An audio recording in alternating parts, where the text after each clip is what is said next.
March 1988, but sadly we have to raise our voice. The revolution was very insistent not to bow to. Just see many events which show.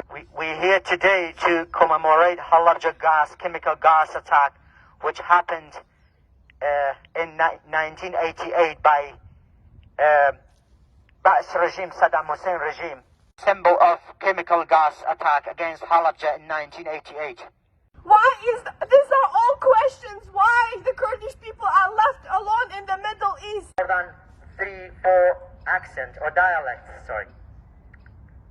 So another reason because we didn't want to be told the power of Kurdish regional government in North regime, Syrian regime and Iranian regime. Just see many events which.